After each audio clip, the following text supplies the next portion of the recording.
விவசாயிகள் நலனுக்காக மத்திய அரசு கொண்டு வந்துள்ள திட்டங்களை மாநில அரசு செயல்படுத்தினாலே அவர்கள் தற்கொலை செய்து கொள்வது தவிர்க்கப்படும் என மத்திய அமைச்சர் பொன் ராதாகிருஷ்ணன் தெரிவித்துள்ளார்.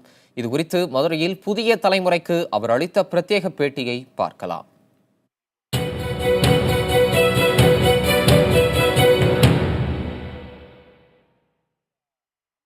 தமிழகத்தில் அதிகரித்துள்ள விவசாயிகள் தற்கொலை குறித்து மத்திய அமைச்சர் பொன் ராதாகிருஷ்ணன் அவர்கள் என்ன சொல்கிறார் என்று அவரிடம் கேட்போம்.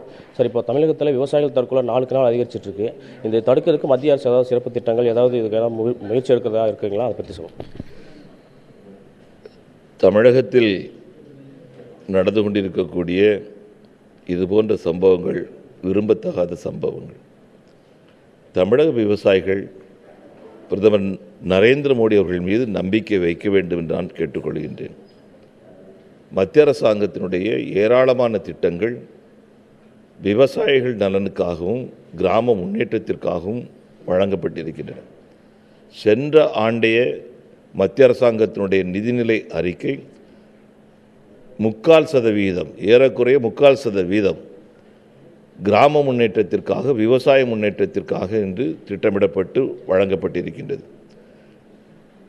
மாநில அரசாங்கம் மத்திய அரசாங்கத்தினுடைய அந்த திட்டங்களை சரியான முறையில் எடுத்து சென்று விவசாயிகள் மத்தியிலே அதை பயன்பாட்டிற்கு கொண்டு வருவார்கள் என்று சொன்னால் இதுபோன்ற தற்கொலைகள் நடப்பதற்கான வாய்ப்பே கிடையாது என்று நான் முழுமையாக நம்புகின்றேன்.